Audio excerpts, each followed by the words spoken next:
Ja, grüß euch benannt und einen Sakrisch-Gurden.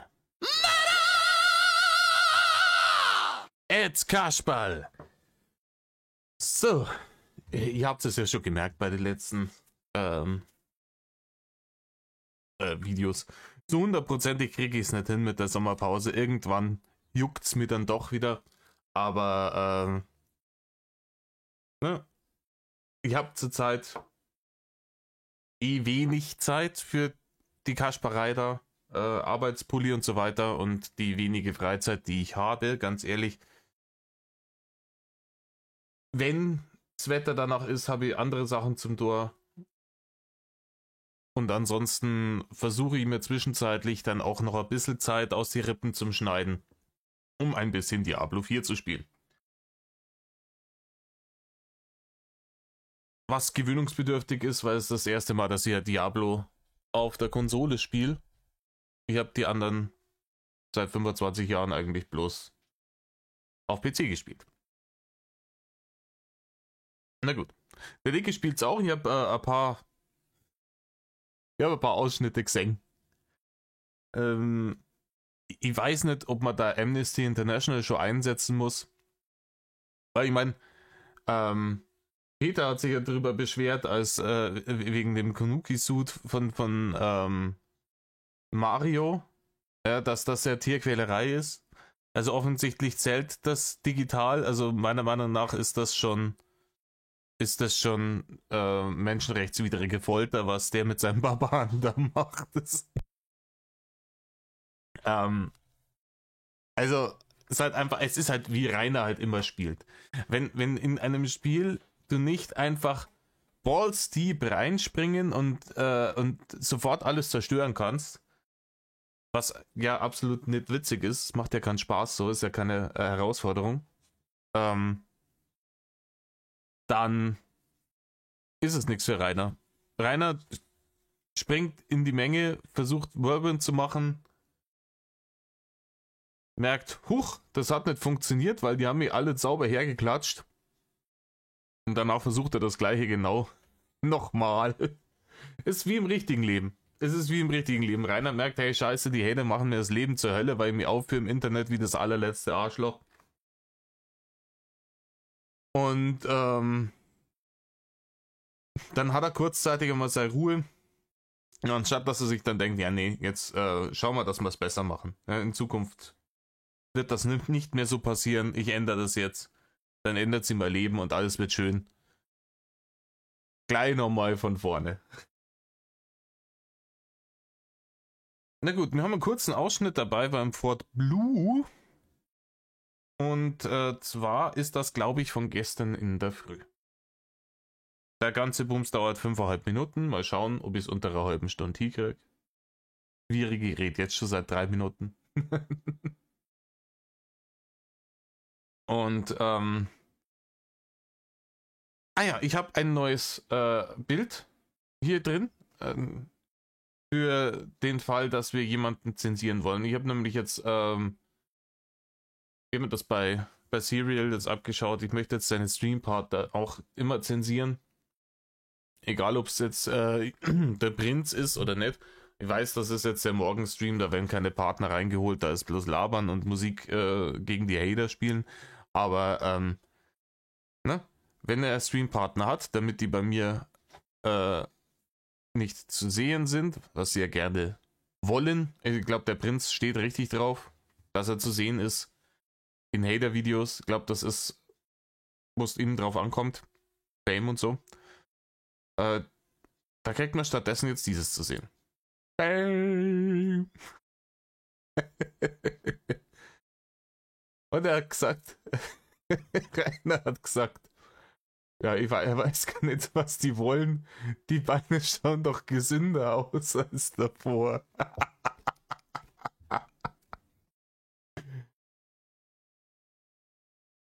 Ja, sind wir ganz ehrlich.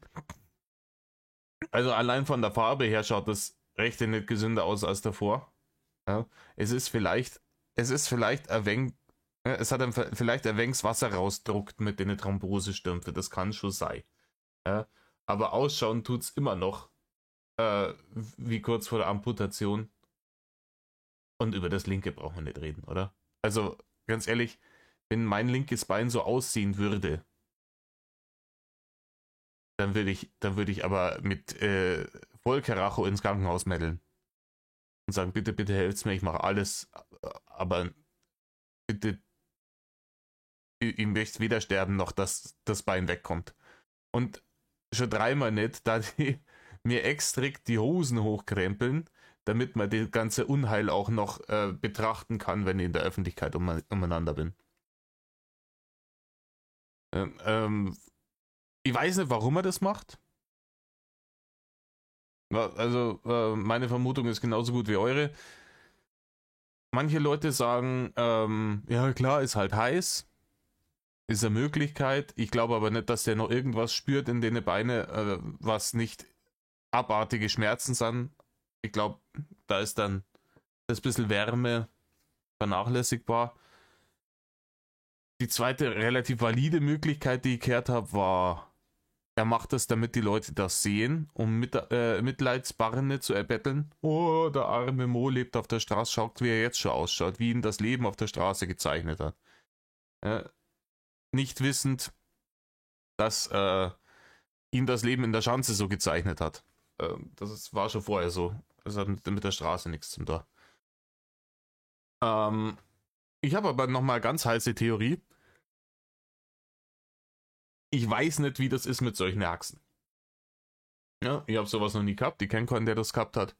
Aber ich kann mir vorstellen, dass das scheiße weh tut. Und höchstwahrscheinlich die Schmerzrezeptoren in diesen Beinen auch vollkommen überstrapaziert sind, weil sie permanent Schmerzreize kriegen. Und ich glaube, dass es inzwischen schon so ist, dass allein der Stoff von der Hose, wenn er das berührt, schon abartige Schmerzen verursacht. Kann ich mir gut vorstellen. Und dass es deswegen hochbindet. Na gut. Eine Sekunde. Dann machen wir das wunderschöne Bild wieder weg. Und gehen hier erster von zwei Streams, 21.07.23. TikTok-Highlight, Restream, bla bla bla. Wie gesagt, beim guten Fort Blue. Es geht Liebe und Ehre raus. Falls du das hier siehst, ja, ich küsse welches Organ du präferierst, außer die Haut. Ja, ich bin froh, dass jemand sich wieder die Mühe gibt und diese Scheiße in verdaubare Happen runterbricht. Weil damals in der Schanze, zu YouTube-Zeiten und sowas, da waren seine Videos irgendwie generell so, ja, oft einmal nur 20 Minuten lang oder sowas. Das hat man sie geben können. Heutzutage diese TikTok-Streamerei, diese Pflichtstunde, 1,5, 2 Stunden Streamen, wo 90% gar nichts passiert, das kann man sich nicht geben. Also ganz ehrlich, es erschöpft mich körperlich darauf zu reagieren und das soll sie nicht. Ist ja ein Hobby von mir. Ich möchte ja Spaß haben mit der ganzen Geschichte. Dementsprechend bin ich wirklich sehr, sehr, sehr froh, dass es wieder jemanden gibt, der da wirklich das Mett rausschneidet und die Sehnen und die Knorpel in die Tonne haut. So, in diesem Sinne, hockt euch her, Sammermeerer, reißt's euch a Häube auf, mir ging an einer in Rainer.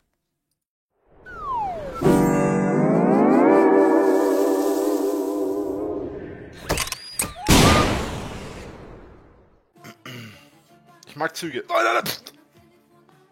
War früher so ein Witz auf YouTube. Ich mag Züge. Nein, nein, nein, nein. Kommt der Zug durchs Ding gefahren? Rainer, jeder, der im Internet war in den letzten 20 Jahren, hat dieses Meme schon mal gesehen. Und der Witz, der war auch damals, wo es rausgekommen ist, nach einer Woche raus. Außer bei den ganz Gestörten, so wie bei dir. Ja. Die Leute, die halt auf der kognitiven Seite vielleicht ein bisschen Schwächen haben. Die fanden das dann Jahre später immer nur lustig, aber irgendwann ist der Witz bei sowas auch wieder raus. ASDF-Movie. Ja, so ungefähr. Ich mag Züge. Oh, nein. Ja, Rainer, wir haben es langsam begriffen. Verdammte Axt, wir sind jetzt 27 Sekunden in dieser Scheiße drin und ich bin jetzt schon auf 180.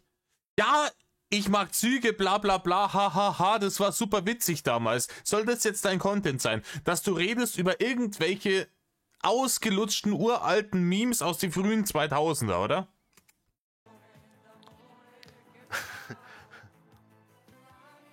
Das war auch ganz witzig damals. Ich hab Bock im Büro. Ja, da sehen wir mal wieder, auf welchem Niveau sich Rainers Humor befindet. Das, wir Fünfjährige, lieber Serial, sei mal nicht base, wenn du sagst hier, er benimmt sich wie ein 12-Jähriger. Ich hab Freunde, die haben Kinder, die 12 Jahre alt sind. Die sind geistig deutlich weiter als er. Deutlich. Die lachen über so eine Scheiße vielleicht einmal und eine Woche später ist wieder gut. Er benimmt sich wie ein 5-Jähriger. Dem druckst du ein Tablet in die Hand und der schaut sich 200.000 Mal dasselbe Ich mag Züge-Video an und jedes Mal findet es geiler als davor. Ihr müsst euch immer auf den Ding, der Typ benimmt sich mit jetzt fast 34 Jahren wie ein Kindergartenkind. Aber die Gerichte sagen, der Mann ist einwandfrei zurechnungsfähig, also bis auf das, dass man ihn dann doch nicht so bestrafen wie jemanden, der einwandfrei zurechnungsfähig ist, aber alles andere darf er. Also er darf machen und tun und schalten und walten, aber bestrafen tun wir nicht so wie jeden anderen. Das ist mal ein tolles Rechtssystem, würde ich mal sagen. Da haben wir Gleichberechtigung haben wir da durchgespielt. Ruhe und verkneife mir das mit Grölen. Das ist wahrscheinlich besser so. Mach mal bitte 1 Liter Nesquik. Was ist denn bitte 1 Liter Nesquik? Rainer, das ist, wenn du 1 Liter Milch nimmst, Nesquik-Pulver reintust, das zusammenrührst, oder? Nein, du darfst nicht als Gast reinkommen. Ich nehme keine Gäste an um die Uhrzeit. Ja, das macht er nicht im Übrigen, weil in der Früh rentiert sich das nicht. Wenn der in der Früh ordentlich Barne kriegen hat mit der Metzgerei und mit Gästen, dann Hurradigams, wären da wieder Gäste drin. Im Übrigen, ich weiß nicht, was das jetzt hier, das Außenrum ist, glaube ich, ist das neue von Inge, das neue Overlay für seine Restreams, weil der restreamt ja jetzt nicht mehr auf YouTube, oder?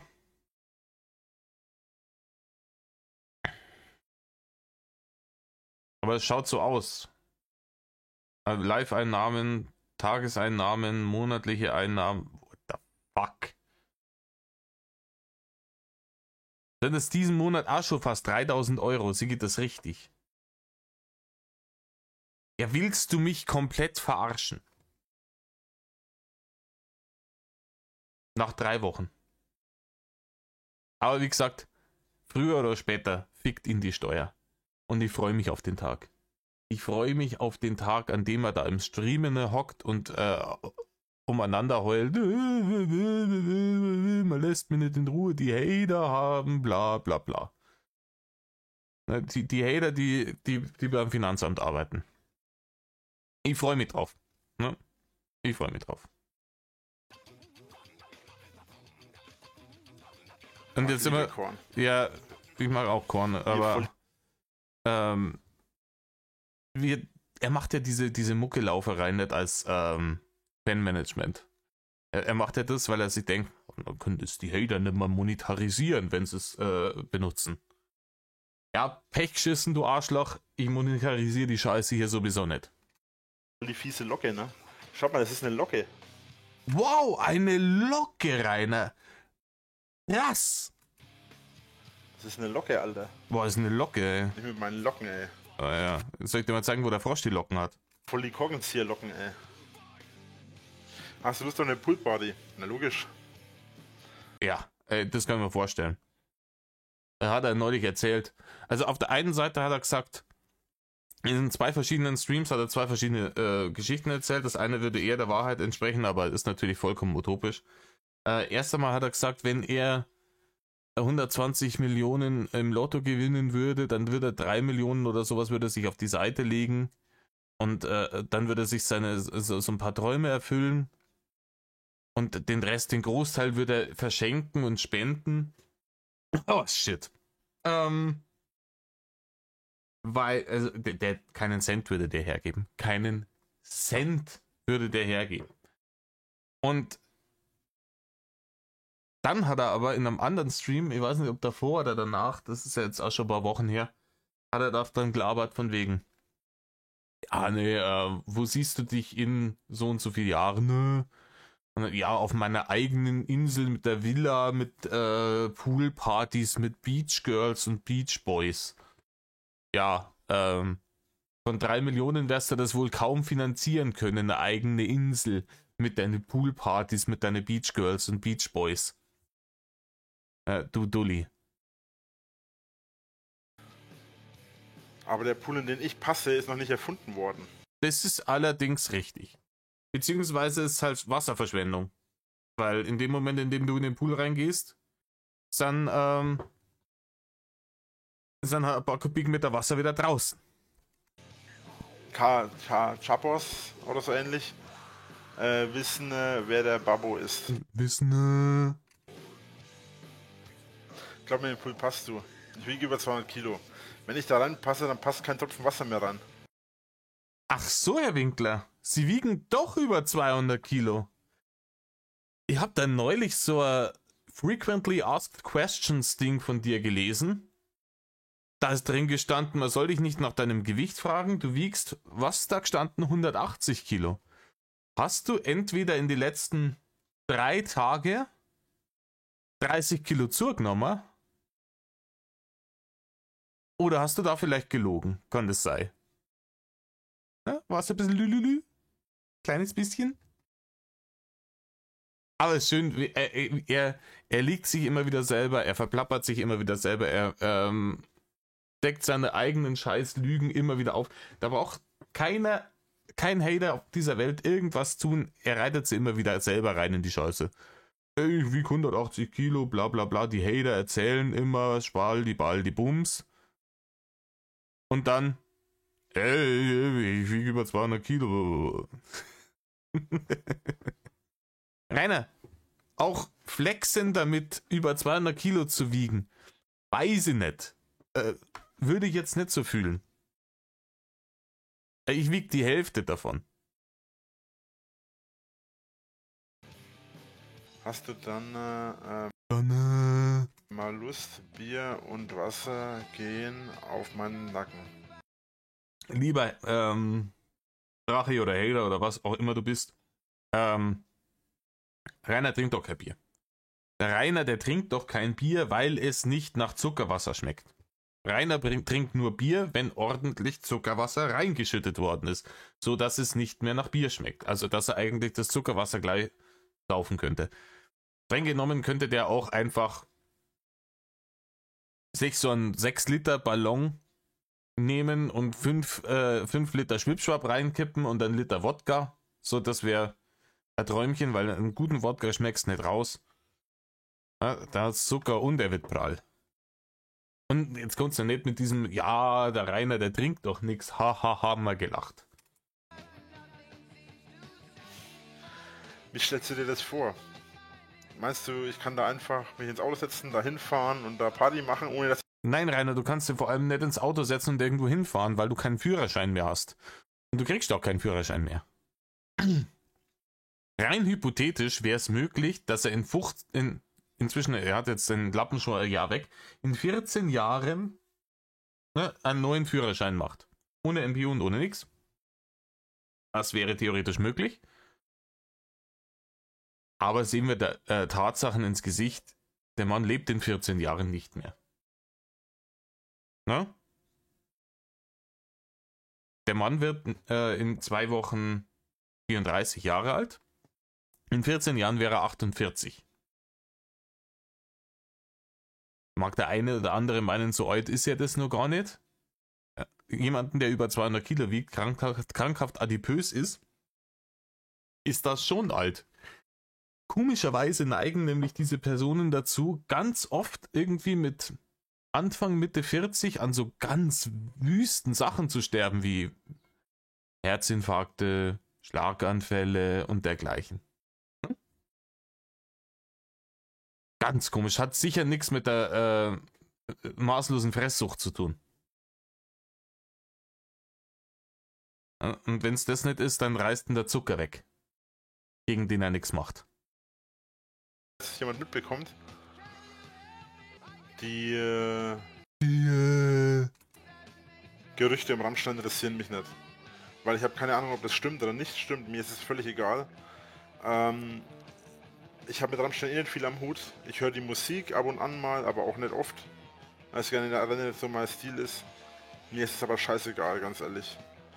Weil über mich gibt es so viele Gerüchte und da weiß man auch nie, was wahr ist und was nicht. Doch, Rainer, im Gegensatz zu den Rammstein-Gerüchten weiß man bei dir sehr, sehr, sehr gut, was wahr ist und was nicht. Ja, es gibt einen Haufen Bullshit, immer wenn es ins Spekulatius-Ding geht, wenn die Leute, ich weiß nicht, sie hinreißen lassen. Ja, weil ihnen das komischerweise manchen Leuten dieses vollkommen obskure Ding, was das Drachengame ist, nur nicht wüst genug ist und dann noch irgendwas dazu erfinden müssen, irgendwelche Theorien aufstellen. Es reicht vollkommen das, was beweisbar ist bei dir, Rainer. Das reicht vollkommen. Ja. Und du stellst jetzt wieder so, ja, alles, was die Hater erzählen, ist alles Lüge. Nee, die Sachen, die beweisbar sind, die du nachweislich getan und gesagt hast. Ja? Bei dir ist es zum Beispiel nachgewiesen, dass du Frauen sexuell belästigt hast. Mehrfach. Ja? Bei Rammstein ist überhaupt nichts nachgewiesen. Ja, bei Rammstein gibt es ein paar Leute, die Behauptungen aufgestellt haben. Dann sind ein paar mehr Leute dazugekommen, die sich gedacht haben, wunderbar, ich stelle jetzt auch Behauptungen auf. Aber bisher ist an diesen Behauptungen wenig Fleisch, auch wenn es immer gern von anderen Leuten so dargestellt wird, weil es heißt, ja, die haben das ja eidesstattlich versichert. Und wenn man was eidesstattlich versichert, was sich später als falsch herausstellt, dann läuft man ja Gefahr, selber bestraft zu werden dafür. Es wird hart bestraft, deswegen muss das stimmen. Sehe nicht so. Weil dieselben Leute sagen halt immer auch, ja, das ist, wenn die Beschuldigten da sagen, war nicht so, dann ist es immer schwer nachzuweisen, dass es doch so war. Solche Leute kriegt man immer so schwer, ja, weil es ja meistens so in einem Private Space passiert ist, ja, wo dann Aussage gegen Aussage steht. Ja, das ist aber bei der eidesstattlichen Versicherung genauso. Ja, wenn da zwei Leute in einem Raum sind und die eine eidesstattlich versichert, dass da was passiert ist und der andere versichert eidesstattlich, dass da nichts passiert ist, dann heißt es in dubio pro reo, der Beschuldigte wird freigesprochen aus Mangel an Beweisen und wenn der Beschuldigte dann versucht, die Person, die ihn beschuldigt hat, ja, wegen Verleumdung und Rufmord anzuklagen, dann heißt es in dubio pro reo, weil der genauso wenig nachweisen kann, dass nichts passiert ist. Also in so einem Fall ist eine Versicherung an Eidesstatt einfach genauso viel wert wie das Papier, auf das sie gedruckt ist. Und die kannst du eigentlich aufs Scheißhaus hängen und damit deinen Arsch abwischen. Aber wenn ich die Bildzeitung bin oder der Spiegel oder sowas, dann sage ich, ja, das ist ein super Beweis dafür, dass es tatsächlich so war. Wie gesagt, ich möchte nicht sagen, dass es nicht so war. Ich weiß es nicht, ich bin nicht dabei gewesen. Ich halt's für unwahrscheinlich. Und ich werde den Teufel tun und irgendwie jetzt anfangen, meine ganzen Rammstein-Sachen wegzuschmeißen oder nicht mehr die Musik zu hören oder sonst irgendwas. Bloß weil irgendjemand behauptet, irgendwer hat irgendwas gemacht. Nicht wahr ist. Deswegen. Bandana steht hier. Danke. Ja, Bandana. Ich bin kein Mützentyp, aber Bandana hat mir immer gestanden, glaube ich. Außerdem ist es nass. Damit ich nicht so schwitze. Ja, Tricks. Wow, Trick 17, Rainer. Einwandfrei. Rainer, weißt du, wie man weniger schwitzt? Wenn man so grotesk fett ist. Ja, schwitzt mal weniger. Top Drache, da bin ich auch der Meinung.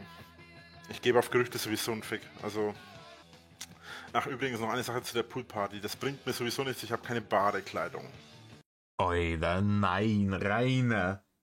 Das will keiner wissen. Noch dazu war das Troll-Kommentar. Niemand lädt dich zu seiner Poolparty ein. Wo kommen wir denn da hin? Also ganz ehrlich, hätte ich einen Pool und würde eine Poolparty veranstalten, zu der ich deine Person einlade, dann darf ich da ausnahmslos nur andere Leute einladen, die ich gerne dezent aus meiner Freundesliste löschen würde. Ja, da würde ich dann Leuten, denen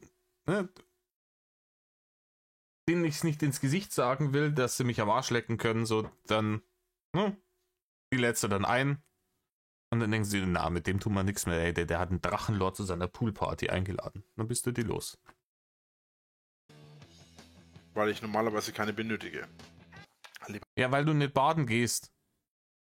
Weil du nicht baden gehst, weil du aus egal welchem Gewässer nicht mehr rauskommst, weil sofort Greenpeace kommt und versucht, dich wieder zurückzuschieben. Nackt baden. Ja, weil es ist gesünder. Nacktbaden ist gesünder. Wo ist es denn gesünder, du Vollidiot? Nacktbaden ist gesünder. Wie wenn...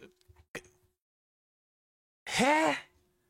Was macht denn das für einen Unterschied, ob ich nackt ins Wasser gehe oder mit einer weiten Badehose? Das ist ein rein optisches Ding. Ansonsten macht das überhaupt keinen Unterschied. Also wenn du nicht eine Badehose trägst, die aus Asbest gemacht ist oder aus Uran, dann ist es vollkommen wurscht von der Gesundheit her, ob du mit oder ohne Badehose ins Wasser gehst. Ja gut, da finden sich schon eine Badehose. Wie gesagt, ich stehe nicht so auf Badehosen. Ich würde zu einer Poolparty kommen, aber nur wenn ich blank ziehen darf. Rainer Winkler. Rainer Winkler, weißt du, was eine Poolparty ist? Ich glaube, Rainer denkt schon wieder an irgendwelche Playboy-Villa Grotte-Geschichten. Rainer, eine Poolparty ist einfach eine stinknormale Gartenparty bei geldigen Leuten, die einen Pool im Garten haben. Und wenn du zur normalen Grillparty eingeladen willst, dann lass du da ja auch nicht blank auf, oder? Wenn du jetzt irgendwo zum Grillen eingeladen bist, sagst du dann, ah ja, na klar. Ist ja draußen, ist ja gesünder. Ja, lass mal schwingen, oder? Wohl, bei dir schwingt ja nix. Die Fettmassen, die Fettfotzen, die schwingt. Aber ist eigentlich wurscht, ob der sich ja Badehosen anzieht, oder? Weil der Maulwurf ist eh unter Fett begraben.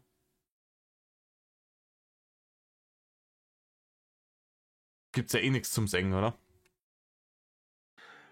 Ich bin nicht so der Fan von Textilbaden. Machen zu gehen, feiern zu gehen. Ich würde gerne mal wieder in die Disco, aber das kann ich alles nicht machen. Warum nicht? Warum nicht? Internetpräsenz löschen, ein Jahr ins Land gehen lassen, kannst du wieder in die Disco gehen. Die werden 1, 2 Leute ansprechen, aber es wird relativ sein. Ich würde gerne mal wieder ins Kult oder ins Koma, wobei Kult gibt's ja noch.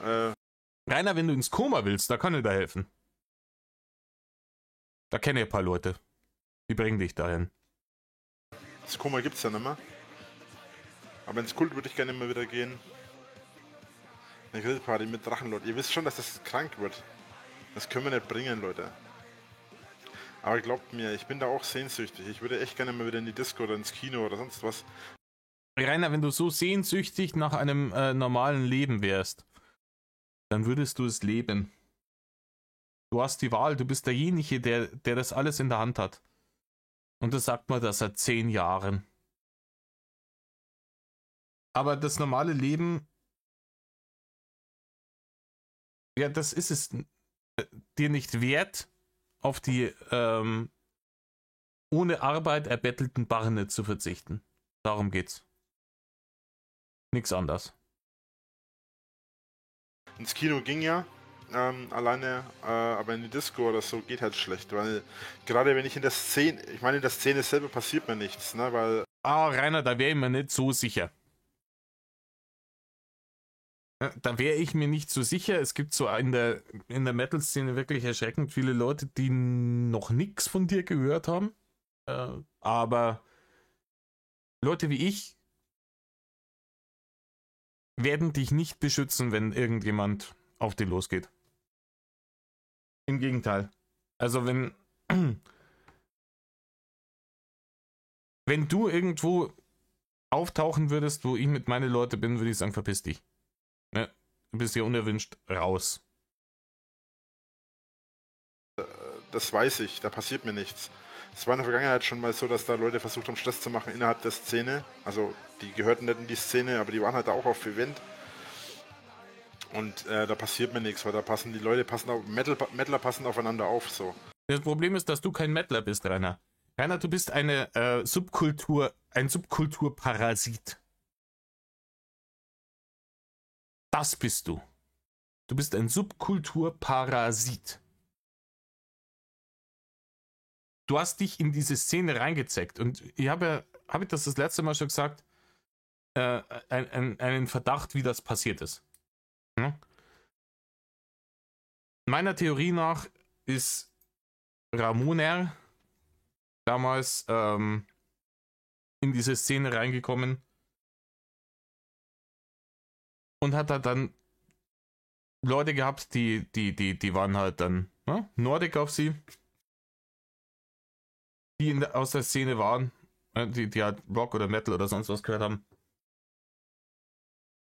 Und die haben ihn dann mitgeschleift, weil sie bei ihr Pluspunkte sammeln wollten. Weil sie gedacht haben, hey, wenn die ist ganz hübsch und wenn wir zu ihrem behinderten Bruder nett sind, dann steigert das die Chancen, dass wir mal ran dürfen ans Wurstfach. Und deswegen haben die den zu irgendwelchen Konzerten oder sonst was mitgenommen und aus keinem anderen Grund. Das war immer der Typ, den gibt es in ganz vielen Klicken, auch gerade wenn es auf Festivals oder sowas geht, der nie irgendwas macht, was die Organisation angeht, der den eigentlich nie irgendjemand so wirklich mag, der immer mit dabei ist und einfach da sitzt und irgendwelche Panne-Aktionen, oft zerrt er dann noch irgendwelche Idioten an, die er irgendwo kennengelernt hat, die keiner mag und jeder so schnell wie möglich wieder losbringen will. Das ist, wo keiner weiß, was der da eigentlich macht. Der ist irgendwie dann immer in diese Clique reingerutscht und der ist immer mit dabei, zeckt sich mit dazu. Er hier. Aber trotzdem, da hinfahren, da wegfahren, wieder unsichtbar sein, das ist alles nicht so einfach. Und dann kommt noch Alkohol dazu. Kannst du dir nicht vorstellen, wie sehr ich das vermisse. Was Alkohol? Du hast doch jetzt vor kurzem in deinen FAQs hast du doch geschrieben, ne, dass du gar nicht so der große Alkoholfan bist. Du trinkst ab und zu, ja, aber du würdest dich niemals besaufen, was halt auch kompletter Horse-Shit ist. Ja. Wir haben deine Streams gesehen, in denen du irgendwelche Likörflaschen geäxt hast und rabensatt im Stream gesessen bist. Und Leute, ja, ich weiß, ich habe selber schon Videos hochgeladen und es sind wahrscheinlich auf dem Kanal auch noch welche oben. Ein paar habe ich runtergenommen, aber es sind wahrscheinlich noch welche oben, wo ich gut dabei war. Ja? Die, wo ich zu gut dabei war, habe ich wieder runtergenommen. Aber es sind immer noch welche dabei, wo es grenzwertig ist. Aber ich behaupte auch nicht, dass ich vollkommen abstinent bin und ich trinke nur ganz selten mal ab und zu irgendwas. Ich trinke schon mal ganz gerne einen über den Durst. Da sehe ich mich, da bin ich dabei. Ja, ich bin auch der Meinung, das haben wir mal verdient. Wenn ich, wer viel arbeitet, darf viel feiern. Und wenn ich mir nach einer anstrengenden Arbeitswoche meine paar halbe ins Gesicht knallen will, oder vielleicht auch ein paar mehr, ne? Ist mir auch vollkommen wurscht, wenn das andere Leute machen. Was mich zur Weißglut bringt, sind irgendwelche Arschlöcher, die sich hinhocken und meinen, weil das gesellschaftlich besser angesehen ist, behaupte jetzt einfach, ich trinke ja so gut wie nix. Obwohl er sich bei jeder besten Gelegenheit die Hucke vollsäuft. Obwohl, ist ja inzwischen nimmer so. Aber ich glaube, es ist auch einfach nur mangels Gelegenheit. Ich glaube, Rainer hat selber auch irgendwann gemerkt, dass alleine saufen irgendwie, ne? Der hat ja damals auch immer, wenn er im Stream war, sich voll laufen lassen. Oder mit Aim Mallard in ganz frühen Zeiten. Ich glaube, ihm fehlt das Gesellige schon. Und ich glaube, dass aber sein auf TikTok, da war er jetzt auf einem Stream. Würde mich zumindest wundern. Und ich glaube, dem fehlt es schon ein bisschen, so dieses Gesellige. Ja, irgendwo mal mit Leuten zusammen, deswegen hat er damals im Stream gesoffen. Ja, da waren viele Leute im Stream, da hat er erzählt, irgendwie keine Ahnung, was ein richtiger Mettler ist. äh, ja. Abends einfach mal fertig machen und in die Disco fahren. Ich werde mich niemals mit Deutschrap anfreunden können, glaube ich. Es gibt ein paar Sachen, die ich mag, aber ja, alles gut, Geschmäcker sind unterschiedlich, das ist richtig. Ist ja Ich weiß nicht, Deutschrap. Also ich höre wenig Rap. Auch, es sind auch deutsche Künstler dabei, aber so dieses klassische, dieses ganze Gangstergeficke da, da kannst du mir jagen damit. Aber ganz ehrlich, das Allerschlimmste ist, wenn das Bier alle ist und die allergrößten Grattler. Die allergrößten Grattler, und das muss jetzt hier mal gesagt werden, sind diese Wichser. Ich weiß nicht, wer von euch gerne mal auf Festivals fährt. Das sind diese Wichser, die in der Früh guten Morgen, Sonnenschein und Aufstehen ist schön um 6 in der Früh mit 300 Millionen Watt über den Campingplatz blasten. Alter, da kannst du mich haben. Ganz ehrlich, das, wenn bei mir in der Nähe passiert, dann rast die anders aus. Und diese Leute gehören aber auch sowas von herquatscht. Ganz ehrlich, mich würde es nicht wundern, wenn irgendwann einmal einer von denen einfach aus heiterem Himmel krankenhausreif geprügelt wird, weil das ist eine Unart sondersgleichen. Das ist ich gehe den Leuten einfach nur auf den Sack, weil, was sollen sie denn tun? Mich verprügeln wäre illegal. Mir wird nichts passieren. Aber ich will den Leuten jetzt mal richtig auf den Sack gehen. Und zwar Hunderten von Leuten in meinem Umkreis. Will ich richtig auf den Sack gehen. Weil ich ein Arschloch bin. Also solche Leute können mal sauber herquatscht. Ja? Das ist der hinterletzte Abschaum, den es gibt. Die können 24 Stunden am Tag können die Slayer spielen, ist mir scheißegal. Ja, aber ne, ist Metal Festival, dürfen sie machen. Ja. Bin da auch niemand, der sagt, ja, es muss Nachtruhe geben. Nee, spiel Slayer, Metallica, Megadeth, scheißegal. Aber diese Fickerei ist einzig und allein dazu gedacht, anderen Leuten auf die Eier zu gehen, weil man ein dämliches Stück Dreck ist. Und die brauchen sie nicht wundern, die brauchen nicht umeinander heulen, wenn sie irgendwann mal sauber eine auf die Fresse kriegen. auch gut so, es soll ja auch so sein. Es gehört ja auch alles zur Kultur. Fixi, Dankeschön. Was ich gerne machen würde, ich würde mich mal gerne wieder richtig ordentlich wegkippen. Achso, ich hätte gedacht, du trinkst gar keinen Alkohol. Du hast doch gesagt, du trinkst nicht gerne viel Alkohol, ab und zu mal hier, so ein Biermischgetränk oder ein Jackie Cola oder sowas, aber du magst es nicht, wenn du nicht Herr deiner Sinne bist, bla bla bla. Und jetzt, ich will mich gerne mal wieder ordentlich wegkippen. Ja, mach doch, Rainer. Es hält dich doch keiner auf. Du hast 3.000 Euro in diesem Monat verdient. In Anführungsstrichen verdient. Erbettelt. Hau raus! Aber wenn ich mir seine Augen so anschaue und ein bisschen sein loses Mundwerk mir anhöre, glaube ich, dass der schon wieder an der Kräuterzigarette gezogen hat. Ich glaube, das ist momentan seine Drug of Choice. Und da braucht er mal nichts erzählen. Das Ding in dem einen Video ist eindeutiger Dübel gewesen. Und mit diese hochroten Augen und der Art und Weise, wie er in letzter Zeit im Stream unterwegs ist, braucht mir auch keiner was erzählen. Auch da, ja, I don't judge. Soll er machen. Ich bin sowieso der Meinung, dass es schon lang überfällig ist, die Scheiße komplett zu legalisieren. Dieser aktuelle Vorschlag ist Horseshit. Das ist ein Rauschmittel, das in der Mitte der Gesellschaft angekommen ist und für das es keinen logischen Grund gibt, dass es illegal ist. Meine Meinung. Soll er sich zukiffen wie ein Blöder? Vielleicht wird er dann irgendwann einmal ein bisschen entspannter. Ich weiß nicht, vielleicht hilft das ja. Soll ja gegen alle möglichen Psychosen helfen. Es soll halt auch Psychosen auslösen, wenn du es als Teenager zu viel konsumierst. Ich kenne ja alle Leute, denen das passiert ist.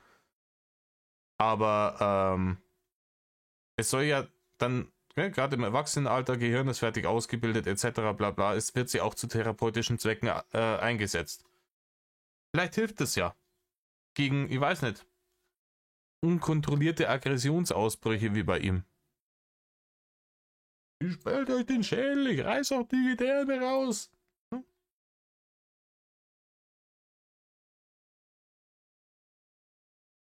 Aber dann soll er auch da, howdy, auch da soll er dann bitte nicht irgendwelche Märchengeschichten erzählen von wegen, das war selbst gedrehte Zigarette, die drehe ich halt nun mal so, die schauen immer so aus. Bullshit. Ja? Du kannst diese Dinge machen, wie du willst, aber steh halt dazu. Ja? Du kannst sagen, hey, ich schütt mal ganz gerne mal einen über den Durst ein. Mache ich ganz gerne mal. Ist ja nichts dabei.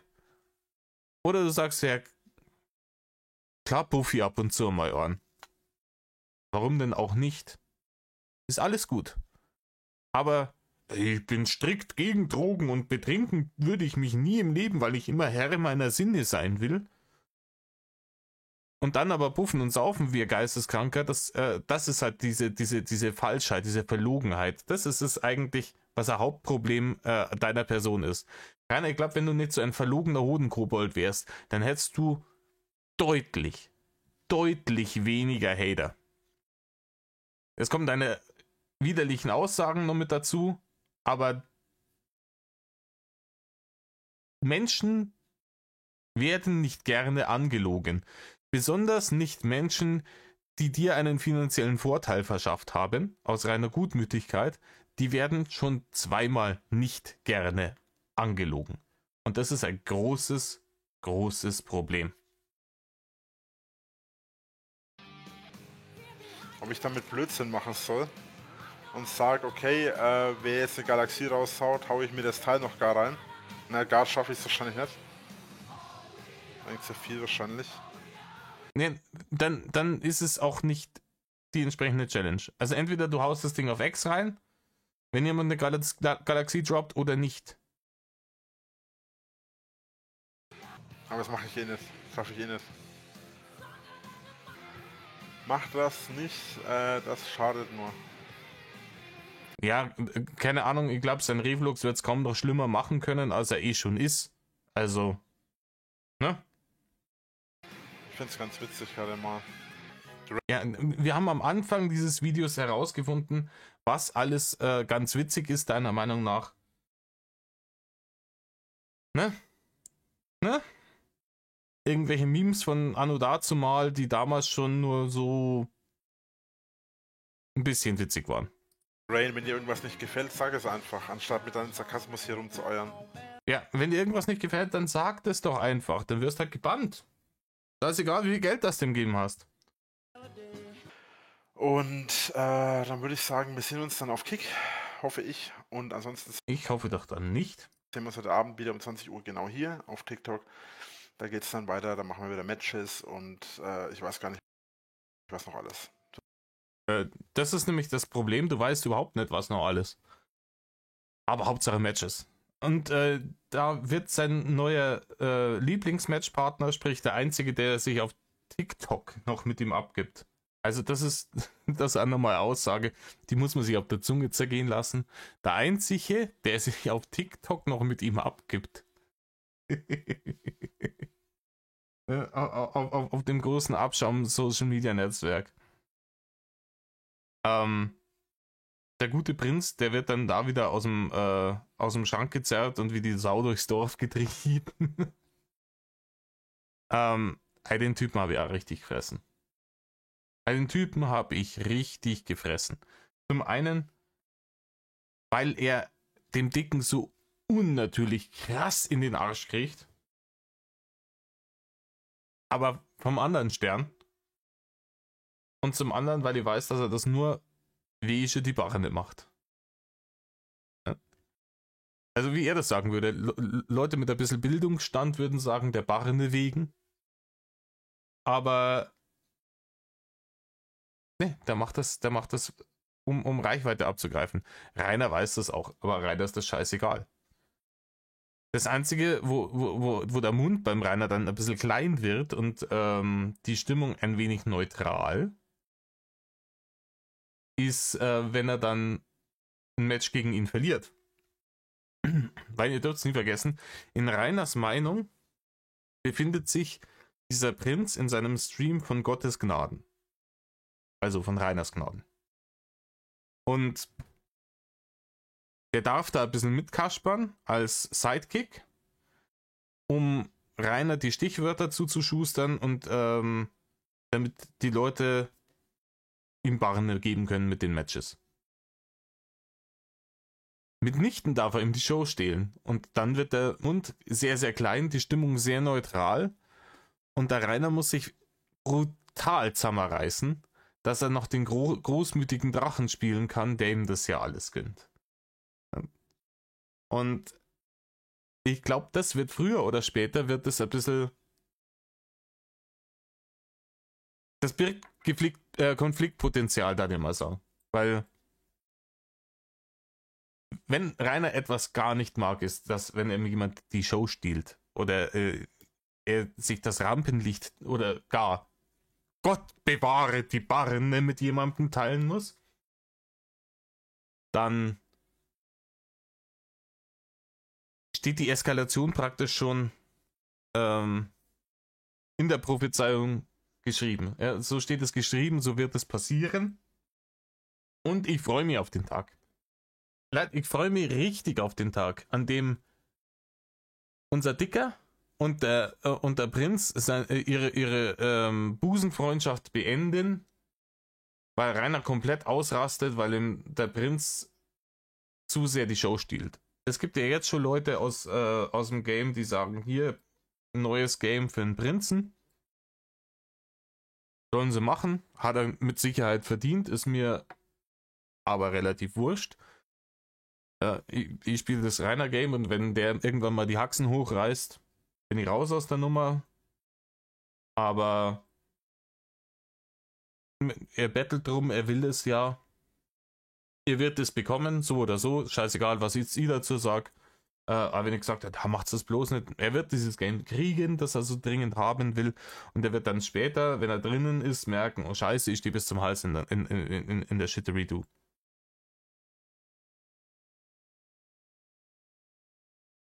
Dementsprechend, ich freue mich drauf. Also ich gebe denen 2 Turteltäubchen jetzt noch. Schreibt es mal unten rein, was soll man da geben? 3 Wochen, 4? Maximum? Dann ist mit der Freundschaft Essig. Na gut, in diesem Sinne. Tut nicht, was Rainer tut. Oh, was ich fast vergessen hätte. Er hat ja vorhin wieder über die Metal-Szene gesprochen. Und viele Leute von euch haben mich darum gebeten. Das ist ein kleines Zuckerl für die Leute, die sich meine Scheiße hier 50 Minuten angehört haben. Rainer, du hast Metal-Verbot. Ja, du hast Metal-Verbot, Metal-Verbot, Metal-Verbot. Bitte sehr. Metal off.